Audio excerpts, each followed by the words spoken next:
EPC3 reading and reflecting on text. एखाद्या मजकुराचे वाचन करून ते प्रतिबिंबित कसं करावं ही क्षमता या विषयामधून शिकायची आहे. EPC याचा अर्थ तुम्हाला माहीत आहे, एन्हान्सिंग प्रोफेशनल कपॅसिटीज, म्हणजे शिक्षकी व्यवसायासाठी आवश्यक असणाऱ्या क्षमता आपण या विषयांमधून अभ्यासत असतो. BEdच्या अभ्यासक्रमामध्ये फर्स्ट इयरला एकूण 5 EPCचे विषय आहेत. यामधला तिसरा आहे reading and reflecting on text. शिक्षक म्हणून विद्यार्थ्यांना एखाद्या आशयाचे, मजकुराचे आकलन करून देणे, ते त्याला त्याच्या स्वतःच्या शब्दात मांडता येणे, त्याचा अर्थ लावता येणे, त्याचं पृथक्करण करता येणे, त्यावरून निष्कर्ष काढता येणे, त्यावरून भाकीत करता येणे, तर्क करता येणे, त्यातील भावना समजणे, या सर्व बाबी येणं आवश्यक असतं.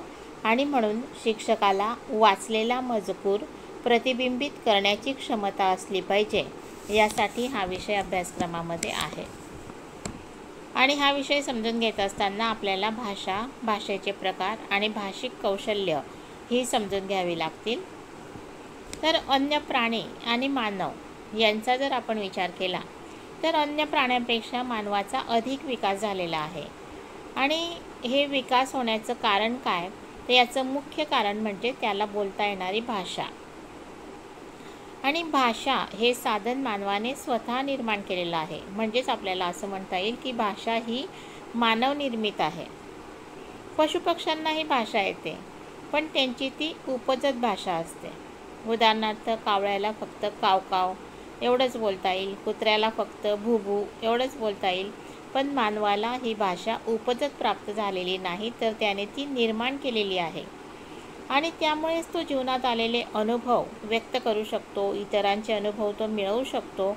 म्हणजेच अनुभव जतन करण्याचे प्रमुख साधन म्हणजे भाषा आहे असं आपल्याला म्हणता येईल. जीवन म्हणजे काय जर आपल्याला कोणी विचारलं तर आपल्याला सहज सांगता येईल की जीवन म्हणजे काय, तर जीवन म्हणजे अनुभव. जीवनामध्ये अनुभवाला खूप महत्त्व आहे. आणि म्हणूनच मानव जीवनामध्ये जे अनुभव घेतो ते जतन करून ठेवतो. हे जतन केलेले अनुभव एका पिढीकडून दुसऱ्या पिढीला मिळतात. आणि ह्या अनुभवाच्या देवाणघेवाणीतूनच ज्ञान निर्माण होत असतं. आणि म्हणूनच आपल्याला असं म्हणता येईल की अनुभव जतन करण्याचं प्रमुख साधन हे भाषा आहे. आणि त्यामुळेच मानवाचा विकास हा झालेला आहे. इतर प्राण्यांपेक्षा मानव हा वेगळा झालेला आहे.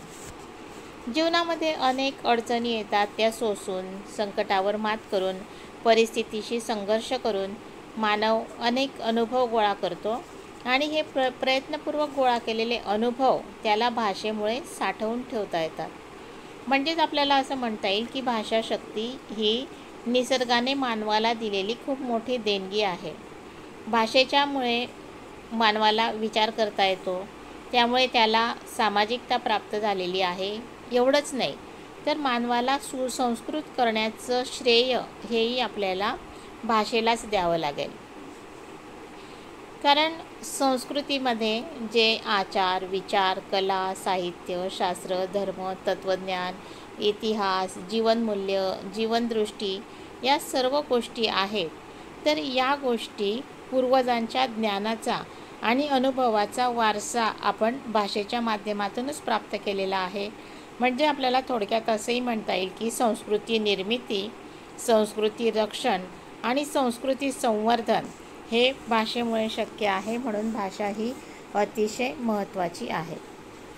व्याख्येच्या स्वरूपामध्ये आपल्याला भाषा म्हणजे काय हे जर सांगायचं असेल तर आपल्याला असं म्हणता येईल की स्वतःचे विचार, भाव तसेच इच्छा कल्पनेच्या द्वारे निर्मित ध्वनीच्या चिन्हाच्या माध्यमाने संप्रेषित करण्यासाठी पूर्णपणे मानवाने प्रयत्नपूर्वक निर्माण केलेली उपजत नसलेली पद्धती म्हणजे भाषा होय. म्हणजे भाषा ही स्वतःचे विचार आणि भाव, इच्छा, कल्पना या व्यक्त करण्यासाठी असते आणि ते ध्वनीच्या माध्यमातून संप्रेषित केली जाते, एका व्यक्तीकडून दुसऱ्याकडे पोहोचवली जाते. आणि भाषा ही मानवाने निर्माण केलेली आहे, ती उपजत नाही. या प्रकारे या व्याख्येचा अर्थ आहे. भाषेची वैशिष्ट्य आपल्याला असे सांगता येईल की भाषा ही काय आहे, तर भाषा म्हणजे घेतलेल्या अनुभवाला शब्दबद्ध करण्याचं सामर्थ्य असलेले शब्द आहेत.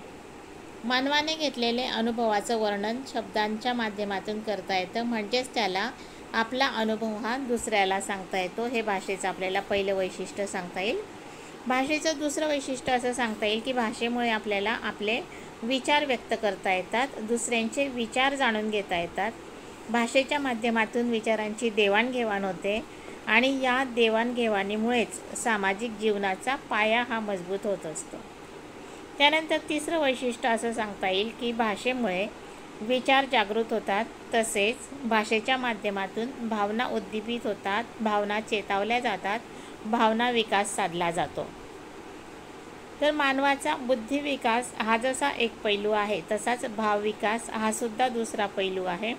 फक्त बुद्धिविकास उपयोगाचा नाही किंवा फक्त भावविकासही उपयोगाचा नाही, तर या दोघांचा संतुलित विकास हा माणसाचा झाला पाहिजे आणि त्यामुळेच माणूस हा सुसंस्कृत बनतो, संवेदनक्षम बनतो, रसिक बनतो, विचारी बनतो आणि हे सर्व जे साध्य होतं ते भाषेमुळे.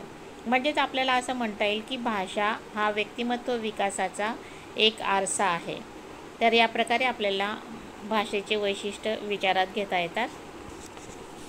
भाषेची लक्षणं कोणती आहेत, तर प्रत्येक भाषेमध्ये विशिष्ट ध्वनी असतो. भाषा ही श्रवण करून शिकावी लागते. भाषा ही सातत्याने बदलत असते. प्रचलित भाषेला आदर्श रूप नसते.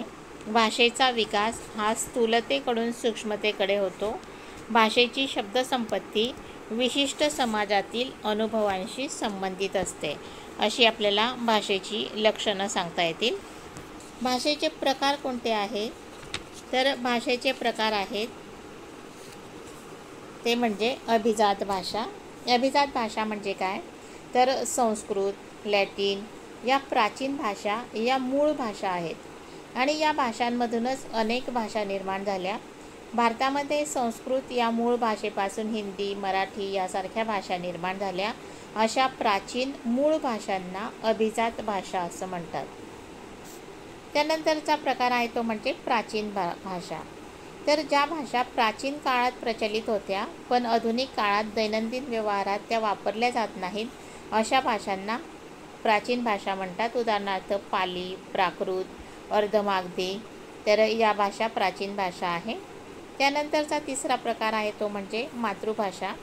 तर लहान मूल ज्या घरामध्ये जन्माला येते तर त्या घरामध्ये जी भाषा बोलली जाते, ज्या भाषेचे संस्कार बालकावर होतात, तर अशा भाषेला मातृभाषा असं म्हणतात. त्यानंतरचा चौथा प्रकार आहे तो म्हणजे व्यक्तिभाषा. तर प्रत्येक व्यक्तीची भाषा ही वेगळी असते, त्याची विशिष्ट लय असते, त्याचे विशिष्ट उच्चार असतात, त्याला व्यक्तिभाषा असं म्हणतात. त्यानंतर विशिष्ट समाजाच्या अशाही काही बोलीभाषा असतात. त्यानंतरचा प्रकार आहे प्रमाणित भाषा. तर ज्या विविध बोलीभाषा आहेत तर त्या भाषांना शिक्षण क्षेत्रामध्ये, सामाजिक व्यवहारामध्ये स्थान मिळते तेव्हा त्याला प्रमाणित भाषा असं म्हणतात. त्यानंतर विशिष्ट क्षेत्रामध्ये बोलल्या जाणाऱ्या भाषेला क्षेत्रीय भाषा म्हणतात. सरकारी कारभारात वापरण्यात येणाऱ्या भाषेला राजभाषा असं म्हणतात. एखादे राष्ट्र विशिष्ट भाषांनी राष्ट्राची भाषा म्हणून घोषित केली जाते, त्याला राष्ट्रभाषा असं म्हणतात. उदाहरणार्थ महाराष्ट्रामध्ये मराठी याला राजभाषेचा दर्जा आहे, तर हिंदीला राष्ट्रभाषेचा दर्जा आहे. त्यानंतर संपूर्ण जगामध्ये जास्तीत जास्त उपयोगात जी भाषा येते त्याला जागतिक भाषा असं म्हणतात. आणि राष्ट्रामध्ये ज्या भाषांचा उपयोग केला जातो त्याला आंतरराष्ट्रीय भाषा म्हणतात. उदाहरणार्थ इंग्लिश, फ्रेंच, रशियन, चिनी या आंतरराष्ट्रीय भाषा आहेत. तसंच राज्य सरकार आणि केंद्र सरकार यांच्या व्यवहारांसाठी जी भाषा वापरली जाते त्या भाषांना संपर्क भाषा असं म्हणतात. तर या प्रकारे आपल्याला भाषेचे प्रकार हे सांगता येतात. तर कोणतीही भाषा जर शिकायची असेल तर ती भाषा आधी ऐकावी लागते आणि त्यानंतर ती शिकता येते. आपल्याला भाषेच्या मुख्य 4 क्षमता सांगता येतात, त्या म्हणजे श्रवण, वाचन, भाषण आणि लेखन. तर या 4 भाषिक क्षमता आहेत. कोणत्याही भाषेचे 2 प्रमुख कार्य असतात. एक तर ती भाषा समजावी लागते आणि समजल्यानंतर त्या भाषेचा वापर करून आपण आपले विचार, आपल्या भावना व्यक्त करण्यासाठी त्या भाषेचा उपयोग करत असतो.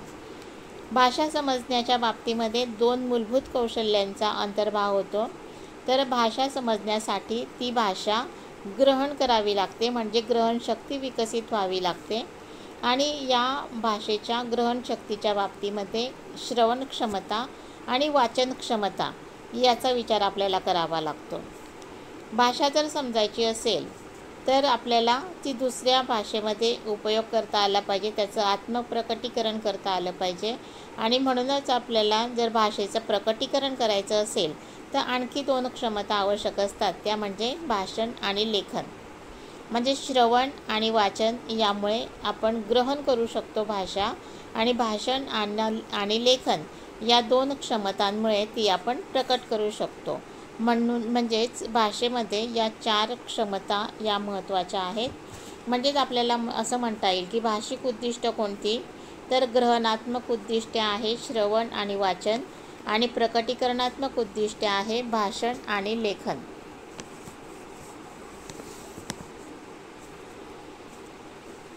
तर श्रवण क्षमता म्हणजे काय ते आपण समजून घेऊ. तर श्रवण म्हणजे ऐकणे.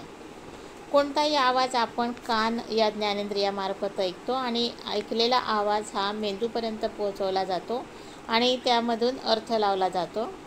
तर वेगवेगळ्या प्रकारचे आवाज जे ऐकले जातात तर त्याचं वर्गीकरण करण्यासाठी, त्याचा अर्थ लावण्यासाठी सराव आवश्यक असतो. कानांना लक्षपूर्वक ऐकण्याची सवय लावणं हे महत्त्वाचं असतं. लहान मूल जे भाषा शिकतं तर ते आवाज ऐकतं, त्या आवाजाचं अनुकरण करतो, त्याचे उच्चार करण्याचा प्रयत्न करतो आणि मग भाषा ही शिकली जाते. आणि म्हणून बालकाच्या कानावर शुद्ध, स्पष्ट, अचूक उच्चार करण्याची आवश्यकता असते. म्हणून अवधानपूर्वक श्रवणास विशेष महत्त्व आहे. श्रवण जे आहे तर ते अतिशय लक्षपूर्वक झालं पाहिजे, त्यामुळे आकलन हे सुलभ होतं आणि नवीन ज्ञान हे प्राप्त होत असतं. तर श्रवण क्षमता जर विकसित करायची असेल तर कोणकोणत्या गोष्टी आवश्यक आहेत, तर एक म्हणजे लक्षपूर्वक ऐकणे. मग ती गोष्ट असेल, कविता असेल किंवा एखादा प्रसंग वर्णन असेल, भाषण असेल, तर ते समजून घेऊन आणि लक्षपूर्वक ऐकणं हे महत्त्वाचं असतं. तसंच संदर्भ लक्षात घेऊन ऐकलं पाहिजे, म्हणजे स्थळ, काळ, हेतू, बोलणाऱ्या व्यक्तीच्या भावना याची जाणीव ठेवून आणि श्रवण करणं हे आवश्यक असतं. त्यानंतर आवाजांचं विश्लेषण करणं. तर भिन्न भिन्न अर्थांच्या ज्या छटा असतात, ते आवाज असतात, ते व्यक्तीला ओळखता आले पाहिजे.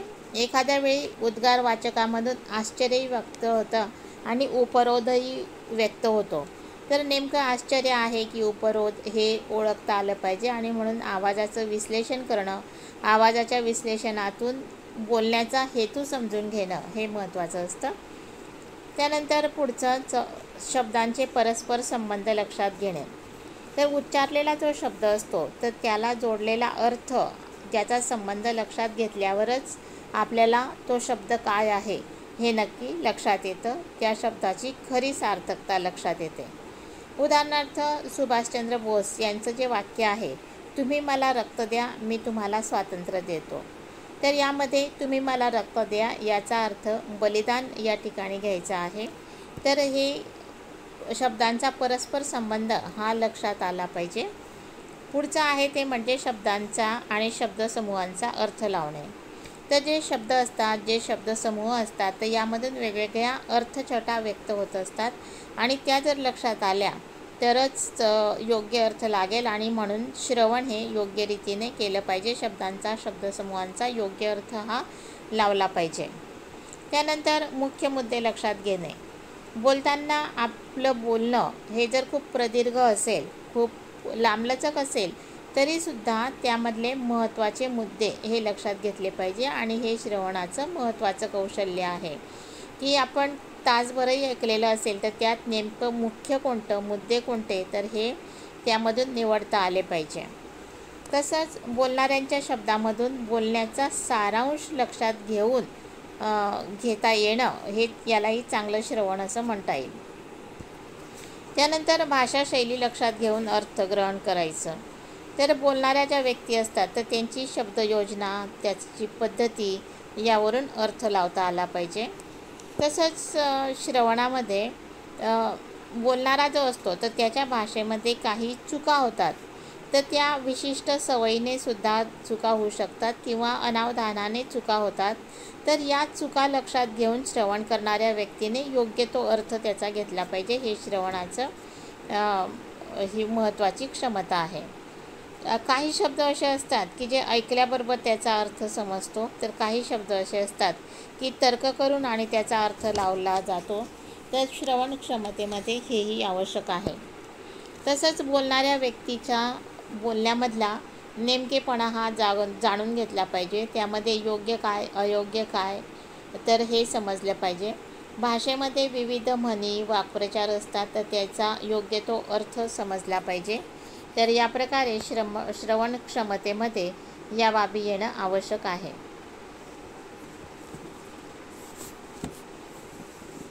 त्यानंतरची पुढची क्षमता जी आहे तर ती म्हणजे वाचन क्षमता.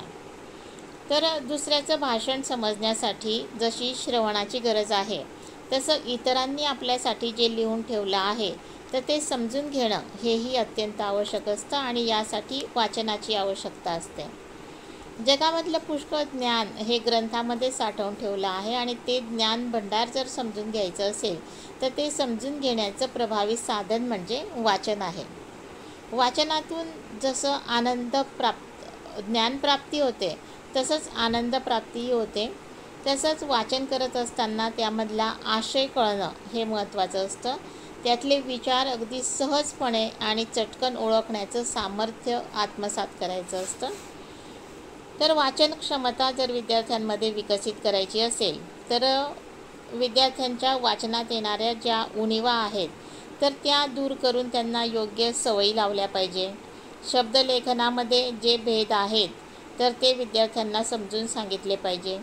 सुस्पष्ट वाचन करण्यासाठी विद्यार्थ्यांना प्रवृत्त केले पाहिजे. अस्वस्थता, चंचलता कमी करून शांतपणे वाचन करण्याची सवय विद्यार्थ्यांमध्ये संक्रमित केली पाहिजे. योग्य जागी विराम घेऊन कसे वाचन करावे ही सवय लावली पाहिजे. शब्दांची किंवा अक्षरांची उलटापालट करून तसं न वाचता योग्य ते वाचन झालं पाहिजे.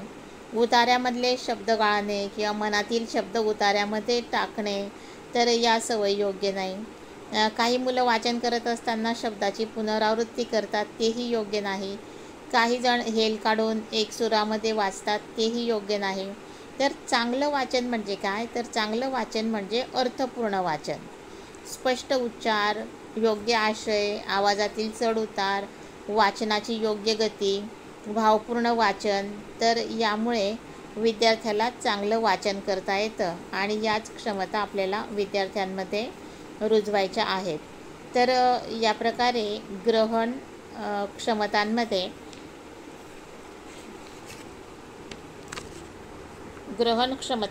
श्रवण आणि वाचन या दोन क्षमता येतात.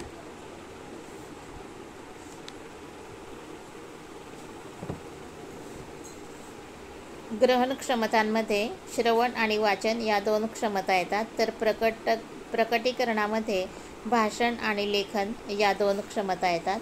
तर भाषा ग्रहण करणं हे जितकं महत्त्वाचं आहे तितकं भाषा प्रकट करणं हेही महत्त्वाचं आहे. आणि प्रकट करण्यासाठी व्यक्तीला तिचे विचार, भावना, कल्पना या मुद्देसूद आणि परिणामकारक व्यक्त करता येण्यासाठी भाषण आणि लेखन हे आवश्यक असते. काही विचार हे बोलून दाखवता येतात तर काही विचार हे लिहून दाखवता येतात आणि त्यामुळे भाषण आणि लेखन ही दोन प्रकटीकरणाची कौशल्य आहे. भाषण क्षमतेमध्ये संभाषण, कथन, निवेदन, चर्चा, वादविवाद या गोष्टींचा समावेश होतो. तर लेखन क्षमतेमध्ये वाक्यरचना, परिच्छेद लेखन, निबंध लेखन, सारांश वाचन पत्रलेखन, तर या गोष्टींचा समावेश हा होत असतो. तर भाषण कौशल्यामध्ये बोलणाऱ्या व्यक्तीकडून आवाजातील लवचिकपणाची आवश्यकता असते. शब्दांमधील भाव लक्षात घेऊन बोलताना स्वराची पातळी केव्हा वाढवायची किंवा कमी करायची याचं भान ठेवावं लागतं. भाषण हे नैसर्गिक असलं पाहिजे, सुस्पष्ट असलं पाहिजे. ते रंजक करण्याचं चातुर्य संभाषणकर्त्याजवळ असलं पाहिजे. संभाषण करताना आवाजामध्ये चढउतार असला पाहिजे. भाषण संभाषणामध्ये योग्य भाव व्यक्त करता आला पाहिजे. त्याचा परिणामकारक बोलता आलं पाहिजे आणि त्यामुळे संभाषण हे आनंददायी होईल हा विचार केला पाहिजे. त्यामधील ज्या भावना आहेत तर त्या समजून घेता आल्या पाहिजे. लेखन क्षमतेमध्ये लेखन म्हणजे लिहिणे. आपण ज्या लिपीमध्ये लिहितो तर ती देवनागरी लिपी आहे आणि लिपी ज्या चिन्हांची बनलेली असते तर त्या चिन्हांची बाराखडी, व्यंजनं, संयुक्त अक्षरे, तर हे सर्व समजून घ्यावं लागतं. लेखनाच्या बहिरंगामध्ये अक्षर, चांगले रेखाटन या गोष्टी आवश्यक असतात. तर अंतरंगामध्ये लेखनातून लेखनकर्त्याला काय सांगायचे आहे हे समजून घ्यायचे असते. ते सांगण्याची त्याची उत्कट इच्छा असते. ते शब्दांच्या माध्यमातून व्यक्त केले जातात. मानवाच्या जीवनामध्ये लेखनाला खूप महत्त्व आहे. मुद्रणकलेचा शोध लागला आणि लेखनाला एक स्थिर स्वरूप प्राप्त झालं. लेखन समाजाला विचार प्रवृत्त करतं, प्रेरणा देतं, जीवनाला नवी दृष्टी देतं. लेखन स्वतःचा आविष्कार करतं. लेखन हे लेखनकर्त्याला आनंद मिळवून देतं, तसंच वाचकाचंही मनोरंजन करतं. लेखनाच्या माध्यमातून आपल्या गरजा, तक्रारी, अर्ज हे आपण मांडू शकतो. लेखन हे व्यक्तिगत पातळीवर जसं महत्त्वाचं आहे तसं सामाजिक जीवनामध्येही लेखन हे अतिशय महत्त्वाचं आहे. लेखन हा एक आत्मविष्कार आहे. आत्मप्रकटीकरणाचं ते एक प्रभावी साधन आहे. आपलं मन आपण कोणाजवळ तरी मोकळं करावं अशी प्रत्येकाची प्रबळ इच्छा असते. भाषण आणि लेखन यामधून ती प्रकट होत असते. प्रत्येक व्यक्तीचा आत्मविष्कार हा त्याचे अनुभवांचे आणि अवलोकनाचे प्रतिबिंब असते. आपल्या मनातील विचार आणि मतं मांडण्याचं लेखन हे एक प्रभावी साधन आहे. आशयाशिवाय लेखन असू शकत नाही. लेखनामध्ये कोणता तरी अर्थ, विचार, भावना या समाविष्ट असतात. आशयाबरोबर लेखनामध्ये सुसंगतपणा हाही आवश्यक असतो. आपल्याला जे विचार मांडायचे आहे ते सुसंगत मांडता आले पाहिजे, ते लिहिता आले पाहिजे. त्याचा काय परिणाम होईल याचा विचार केला पाहिजे. उदाहरणार्थ, नवरसांपैकी एखादा रस जर शिकवायचा असेल तर त्याचा आविष्कार त्या लेखनामधून आला पाहिजे, तरच ते लेखन हे परिणामकारक होईल. लेखन हे शुद्ध असलं पाहिजे. लेखनाची सुरुवात ही अक्षरांपासून होते. मग त्या लेखनामध्ये शब्दसौंदर्य, अर्थसौंदर्य, भावसौंदर्य, कल्पनासौंदर्य, विचार सौंदर्य हे प्रकट झाले पाहिजे, तरच त्याला चांगलं लेखन हे म्हणता येईल. तर लेखन क्षमता ही हळूहळू विकसित होणारी क्षमता आहे, परंतु ते विकसित करणं हे शिक्षकाच्या हातात असतं. तर या प्रकारे भाषेच्या या 4 क्षमता आहेत. तर या 4 क्षमता शिक्षकाला आणि विद्यार्थ्यांना समजून घेणे आवश्यक आहे. कारण भाषा ही समजून घेणं आणि त्यानंतर ती प्रकट करणं ही महत्त्वाचं असतं.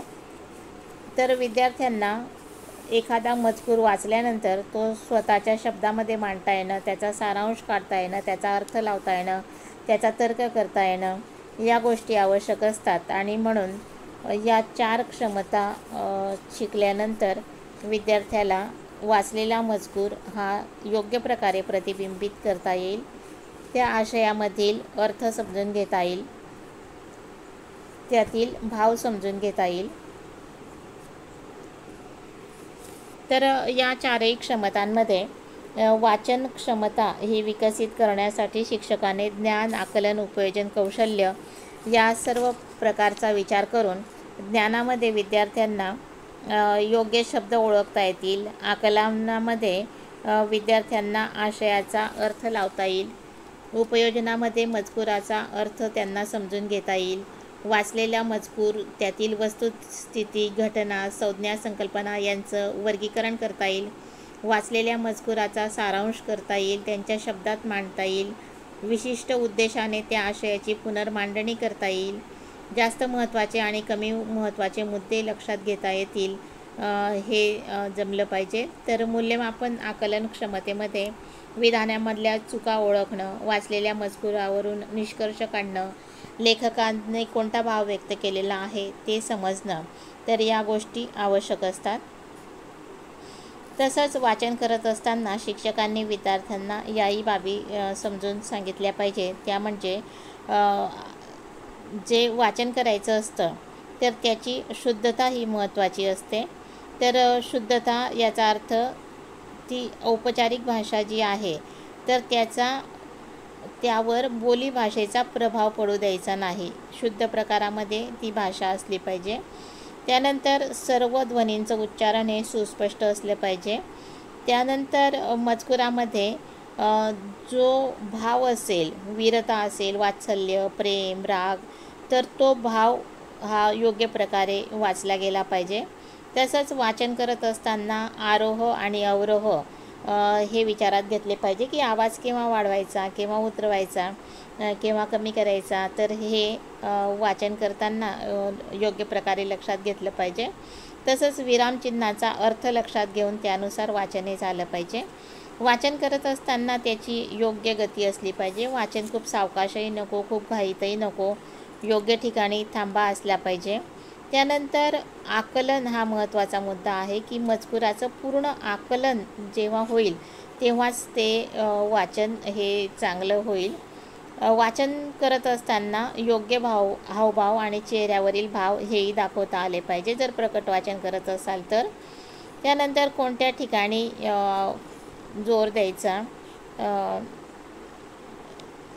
वाचन कसं असायचं, तर आदर्श वाचन हे झालं पाहिजे. तर या प्रकारे आपण विद्यार्थ्यांना चांगल्या वाचनाच्या सवयी लावू शकतो. वाचनातून अर्थ कसा लावावा हे समजवू शकतो. तर वाचनामुळे वाचन हे ज्ञानप्राप्तीचं महत्त्वाचं साधन आहे.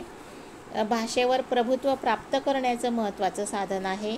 विचारशक्तीच्या विकासाला सहाय्यक असं साधन आहे. आणि त्यामुळे या सर्व बाबी जर विद्यार्थ्याला येत असतील, त्याने वाचलेला मजकूर हा त्याला जर योग्य प्रकारे प्रकट करता येत असेल तर स्वाभाविकच तो एक व्यक्तिमत्त्वाचा आदर्श पैलू असं म्हणता येईल. आणि व्यक्तिमत्वामध्ये हे महत्त्वाचं असतं की आपण आपले विचार किती चांगल्या प्रकारे प्रकट करू शकतो. आणि म्हणूनच आपण ऐकलेलं किंवा वाचलेलं हे योग्य प्रकारे प्रकट करता येणं हे आवश्यक आहे. या दृष्टीने आपल्यासाठी हा विषय reading and reflecting on text हा अतिशय महत्त्वाचा आहे. तर आपण यामध्ये भाषा आणि त्याच्या क्षमता या समजून घेतल्या. तर पुढच्या व्हिडिओमध्ये आपण यासाठी कोणकोणते प्रात्यक्षिके करणार आहोत तर ते समजून घेणार आहोत.